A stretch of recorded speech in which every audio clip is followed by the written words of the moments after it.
Bismillahi wassalatu wassalamu ala rasulillah. Amma ba'd. Welcome once again to a new episode of Islam 101.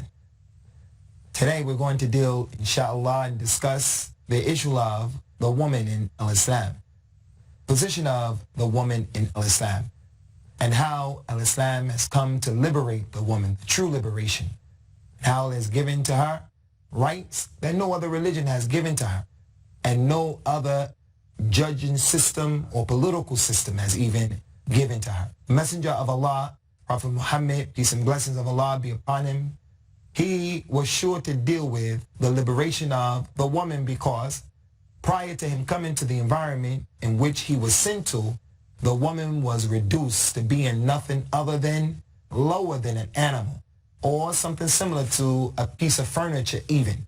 She had no rights and she had no say. She had no say as to who she would marry. She had no say as to the fact that if she was in a marriage that she wanted to get out of, she couldn't get out of that particular marriage. Not only that, but they were guilty of the heinous crime of burying their girls alive. If the mother of a particular child delivered a female baby, a female infant, the father, brother, grandfather would immediately take the child before the mother could even hold the child and go out in the desert and dig a hole and put the child in the hole and cover the child up, where the child would be buried alive for no crime other than because of her sex. Prophet Muhammad came, peace and blessings of Allah be upon him, and he gave us a lot of instructions as it relates to doing good and being good to the women. He said, sallallahu alayhi wasallam, istawsu bin nisa'i khayra. I advise you men, I encourage you men, I order you men to be good to these women, to be good to all of the women of our community. No matter who the woman is and no matter what role she's playing in the community, in the society, then it's valuable, it's important. The man wanted to know. He came and he asked, O Messenger of Allah, out of all of the people who are connected to me, my workmates, my colleagues, out of all of the people, my relatives, everyone, which human being has more rights for me to take care of her, to look after her, to be kind to her? He said, your mother. The man said, okay, I got that, I understand that. And then after her, who? He said, your mother, second time. Okay. And then after her, who? Your mother, the third time. And then after her, who? And then he mentioned the father. And then after the father, the sister. And then after the sister, the brother. So this is a clear indication of how Prophet Muhammad came with a religion and with a systematic law in the religion of Islam that guarantees and secures the rights of the women in Islam. He says, sallallahu alayhi wa sallam, inni uharriju ad-da'ifain al-mar'atu wal-yatim. Verily, I am concerned about taking care of the rights of the two weak people in our society. Who are they? The first one, he said, I'm concerned about taking care of the rights of the woman. Many times she is physically weaker than the men, and as a result of that, her rights are trampled upon and stolen from her, and they're not given to her in certain societies. And I don't know a society in this world except that women are oppressed. And the only religion that I know in which women are given full rights despite their sex is Islam. So today we find the woman has been reduced to nothing more than a sex object. If you want to sell something in this society, all you have to do is put a naked woman on the billboard. If you want a show on TV that's going to be popular, all you have to do is put on the set a group of women who are naked and who are showing themselves. If you want a song that the people are going to buy, then all you have to do is make a video of a woman who is dressed in a way in which she's prancing around, showing off her beauty.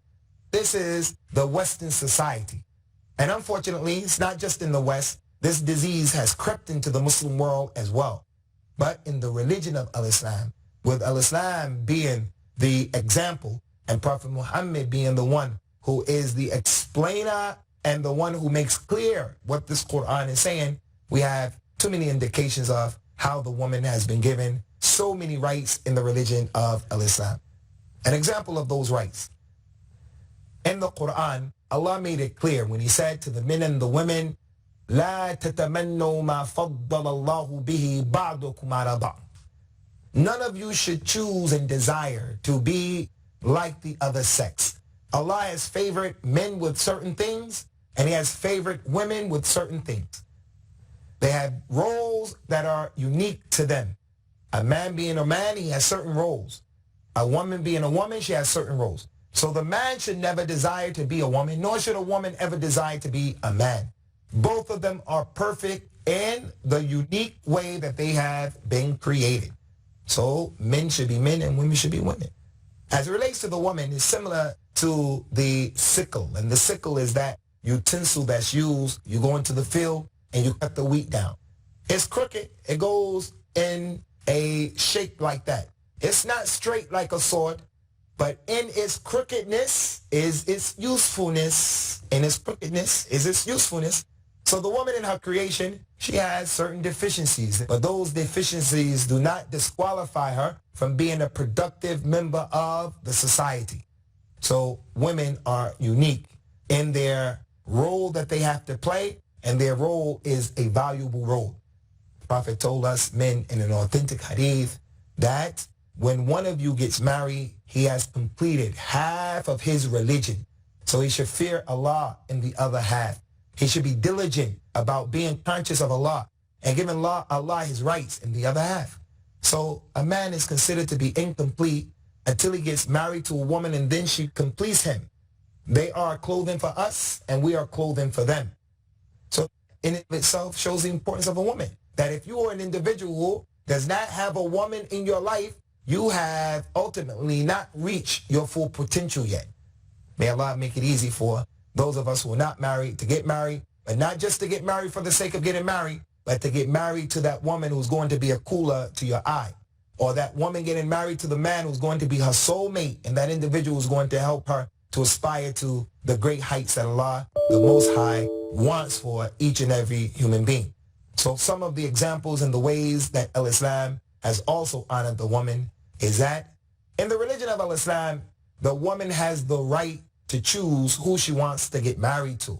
She cannot be forced, nor can she be compelled to get married to a person who is not compatible with her, a man who she is not attracted by, even if the people try to force her. If you are a woman who's watching this program and your culture is one that says you have to obey your mother or your father or the elders from your community, and you think that that's the religion, I'm telling you right now that there was on a number of examples and occasions during the time of Rasulullah when people were trying to force their daughters to marry someone. And that lady would go to Rasulullah and say, "O Messenger of Allah, they're trying to force me to marry my cousin or force me to marry this person." The Prophet ﷺ would say to that girl, "No, you have a right to marry the person who you want to marry."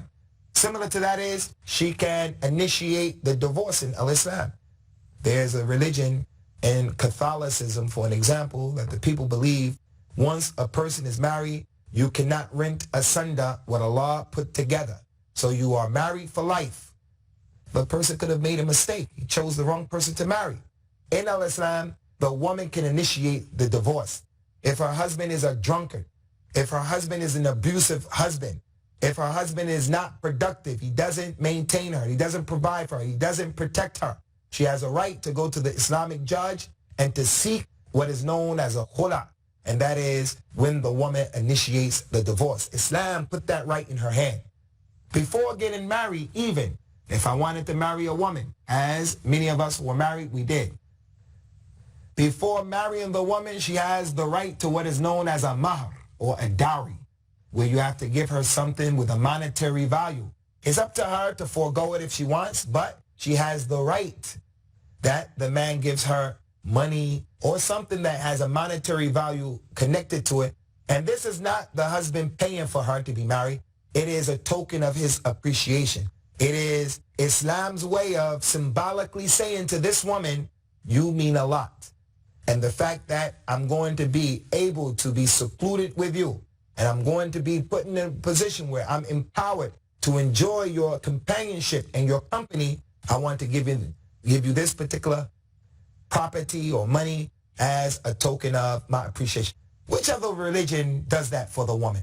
At the time of getting married, it is an obligation upon the man to give her some type of a gift. And that gift can be $5,000, $10,000, $100,000. depending upon the condition of the man and the ability of the man, and depending upon what the girl and her family are requesting. Any girl in Islam, no matter how rich or how poor, when the suitor comes to marry her, she can say, her father can say, I'll marry you under the condition that my dowry is $20,000. That's her rights. I'm not encouraging her to do that, and I'm not saying that she should do that, but that is her right. If the man can't meet that demand, then he can't marry that particular woman. What religion in the world gives the woman that type of power? Only the religion of Islam. In addition to that, from what we see in terms of the legislation of Islam, is the fact that the woman, she has been given a surah of the Quran that was revealed, a whole chapter of the Quran that is entitled Surah An-Nisa, the chapter of the women. And in that particular chapter, there are laws that are exclusively taking care of the rights of the woman, like laws that ensure and guarantee what she's going to receive from the estate of her deceased husband. She gets a certain amount no matter what, depending upon who is also left behind from the descendants and the relatives of the deceased, in particular his children. But the woman has a guaranteed portion that she gets from what is known as the irth, or the inheritance of the one who has died. That may not be something that is necessarily peculiar or unique to the religion of Islam, because other people inherit in other religions and in other cultures. But in what other religion is there a systematic law that defines in detail the woman, she gets this much of her deceased husband's estate, no matter how much he left back, according to who else is going to be sharing with her in that particular state? So those are some of the clear examples of how Islam has come, and it has liberated the woman, and it has given her a number of rights that no other way of life and no other religion has done. So before continuing, maybe our students on the panel, they have some questions, they have some comments. So if that is the case, we want to give you an opportunity to say what you have. You have anything else? I have a question. Concerning the feminist movement that we find nowadays, they claim that Islam deprived the woman from her own rights, claiming that the female has the half of the share of man concerning the issue of inheritance. And another issue that they claim concerning that is the plural marriage or polygamy. What do you think? Do I have the right to say that, or what? Concerning the feminist movement, we're going to deal with their issue, inshallah, in a bit of detail when we come back from the break. And it is a deep subject that really needs another episode altogether. But we do our best in terms of just trying to deal with what we can deal with according to what we're permitted to do from the time. So we'll be right back, inshallah, for the second half of this particular episode, Women in the Religion of Islam. Hope to see you then. Islam 101. Welcome back to Islam 101, our second segment concerning the topic of women in Islam. Before the break, the question was posed, how do we look at and how do we understand the position of the feminists in the world today who say that women are oppressed in Islam, that she doesn't have rights and so forth and so on? We say that Islam has no problem, and a Muslim man shouldn't have any problem with having a strong wife, educated, productive. There's nothing wrong with that. The problem with the feminist movement is that they don't stay in the middle course. Many times, feminists, they want to become men. They actually want to become men. They're not satisfied with the sex that they've been created in, nor are they satisfied with the role that Allah, their creator, has designated for them. So this is one of their big problems. And unfortunately, their call, their claim has infected and infested the minds and the hearts of certain Muslim women who want to be free. In actuality, you are not free when you think like that. What you are doing is you are putting yourself in the bonds and in the chains of a concept that is satanic. Look at one of the greatest women in Islam, if not the single greatest woman, and she is our mother, Khadija, the daughter of Khuwaylid, who was the first wife of Rasulullah sallallahu alaihi wasallam. She was an extremely strong woman. She was very wealthy. She was a businesswoman. She was very supportive of her husband. She was well known in her community as being a personality that should have been respected and even reckoned with. But yet, despite all of that power in her personality and in her ability with the money that she was blessed with, despite all of that, we find her knowing her role. She didn't want to compete with the men. She didn't want to compete with her husband. Instead, she was satisfied to be supportive of the Prophet sallallahu alaihi wasallam in everything that we can possibly think of when we read about the history of Rasulullah's marriage time. So there's nothing wrong with a woman being educated and being strong, whether it's in her personality or other than that. Our mother Aisha was a strong woman, was an educated woman. But never do we see her trying to take on the role of being the imam or the leader of the community. She wants to lead the salat in the community. So this concept and the statement of the feminist, it is an idea that has been concocted and a plot that was made up by the enemies of mankind to take the woman out of the homes, which is the proper place of the woman. And when she does come out into the society, she comes out in a way that is honorable, a way that does not compromise her sharaf and her izzah, her honor, and the role that the woman has to play. She is in a high role in the religion of Islam. So the feminists and their concepts, they run counterproductive to what the religion of Islam is saying. I'd like to ask, can a Muslim girl marry a man of another religion? Can a Muslim woman marry a man of another religion? No, this is not permissible as well. This is not permissible for a Muslim man to marry a woman from another religion. Allah told us in the Quran, وَلَا تُنْكِحُ الْمُشْرِكِينَ حَتَّى يُؤْمِنُوا. Do not marry your daughters or your women off to the disbelieving men. Those people who make polytheism, do not marry them off to those particular men. And he told us the wisdom behind that. The same ayah, أُولَٰئِكَ يَدْعُونَ إِلَى النَّارِ. Why? Because those people invite them to the hellfire. So normally, under normal circumstances, the man who marries a woman of another religion, if he marries his daughter to a man from another religion, usually that man is going to be the leader of that home. And what he says is usually going to go. And she won't have the ability or the opportunity to manifest her religion. And she may leave Islam altogether. But that's not just for the Muslim woman. The Muslim man also cannot marry women from another religion except women who are from the people who are known in Islam as Ahlul Kitab. A Muslim man can marry a Christian girl or a Jewish girl, a Christian woman or a Jewish woman. That is only if those people are upright. But if they are guilty of committing fornication and adultery, then even in that case, the Muslim man can't marry those people. But the Muslim man cannot marry an atheist. A Muslim man cannot marry a woman who is not from Ahlul Kitab. She may be a Buddhist, she may be a Hindu, she may be a Sikh. Muslim men cannot marry those people, as well as Allah said in the Quran, وَلَا تَنْكِهُ الْمُشْرِكَاتِ حَتَّى يُؤْمِنَّ وَلَا أَمَةٌ مُؤْمِنَةٌ خَيْرٌ مِنْ مُشْرِكَةٍ وَلَوْ أَعْجَبَتْكُمْ. Do not marry the disbelieving women who make shirk, who make polytheism. They ascribe partners to Allah. Do not marry them until they believe. For verily, a believing slave is better than that particular woman.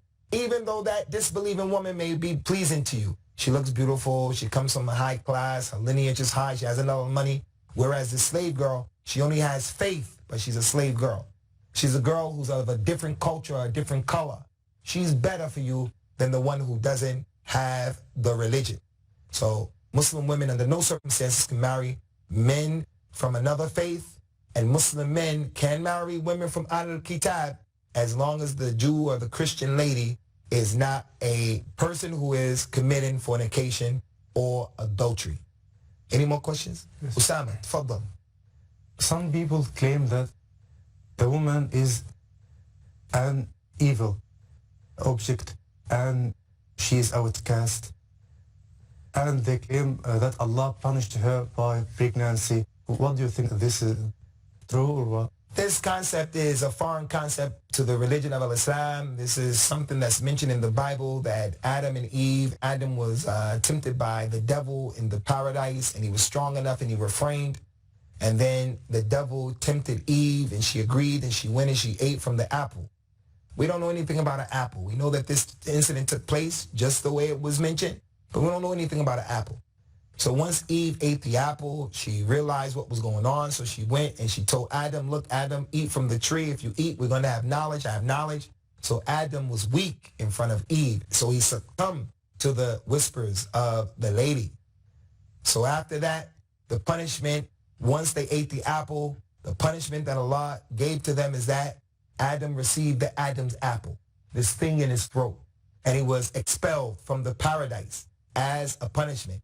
And Eve's punishment was that she would bear children now in pain. This is a concept that's foreign to our religion.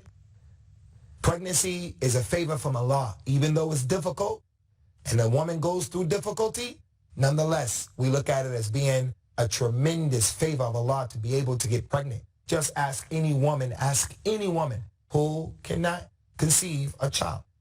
In the religion of Islam, we don't believe in this. There are a number of verses in the Quran, like the long series of supplications of dua in Surah Al-Imran. Al-Imran. The believers are making a number of supplications that are mentioned in that particular verse at the end of the third surah. After they made their long dua, their supplications, oh Allah, we heard the one calling and we answered the call, and all of the dua, all of the supplications. Allah said in the next ayah at the end, and your Lord has heard and accepted the supplication of all of you. He has heard the supplication of everyone, and he will not cause to be lost the actions of any of you, whether it is a man or a woman. You are from each other. You are from each other. Men and women, we are with and from each other. Allah said in the Quran, you men are a covering for those women, and those women are covering for you. We need women and women need us, but both sexes and both groups, they have their unique and distinct role and responsibility that they have to play. Both groups have to know what the role is that they've been created to play, and then they're not going to be problems. The problems are going to come into existence when a man starts to find himself becoming attracted to another man, and a woman becoming attracted to another woman, or a man becoming attracted to a dog, or a camel, or a horse. This is when the problems begin. So we're going to bring this to an end at this particular time. The woman in Islam is honored, and that's why she wears the hijab. We wish we could have dealt with the issue of the hijab, but we'll do that, inshallah, in another episode. Take care, and we ask and we pray for your salvation as well as for ours, and may Allah, out of his infinite mercy, bestow upon all of us the light of Al-Islam.